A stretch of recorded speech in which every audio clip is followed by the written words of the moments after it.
नमस्कार. आमच्या शाळेचे नाव तसे प्राथमिक विद्यालय तुरुकवाडी असून प्रधानमंत्री नरेंद्र मोदी यांच्या अंतर्गत विकसित भारत बिल्डथॉन अंतर्गत वोकल फॉर लोकल अंतर्गत वेस्ट फॉर बेस्ट हा आम्ही प्रयोग घेतलेला आहे.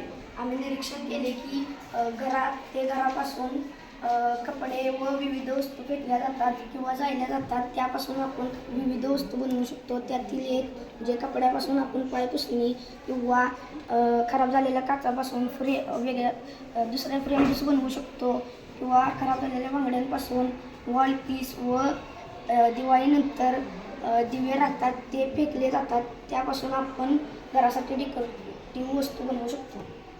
त्यातील एक सिंपल वस्तू म्हणजे घरटे. नारळाच्या कवटीपासून बनवलेले एक छोटेसे घरटे.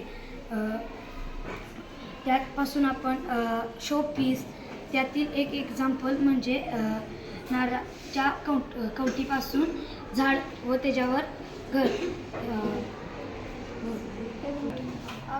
काही वेळेला माणसे नारळाचे केसर हे टाकून देतात किंवा जाळून टाकतात. त्याच्यामुळे प्रदूषण होते. आता त्यातली एक सिंपल वस्तू म्हणजे ती नारळाच्या केसरापासून बनवलेली झोपडी.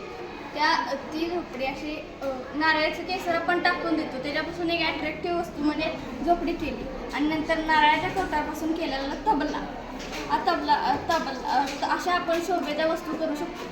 ह्या आम्ही आमच्या आजूबाजूच्या लोकांना संभाषण सांगून त्यांच्याकडून इतर गोष्टींचा माहिती मिळवून घेतली. त्या वस्तू आम्ही शोपीससाठी वापरू शकतो. हे आम्ही घराच्या इतर लोकांकडूनही शिकलो, म्हणून आम्ही ह्या वस्तू बनवल्या आहेत.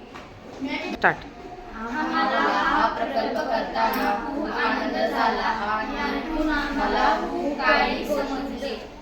धन्यवाद.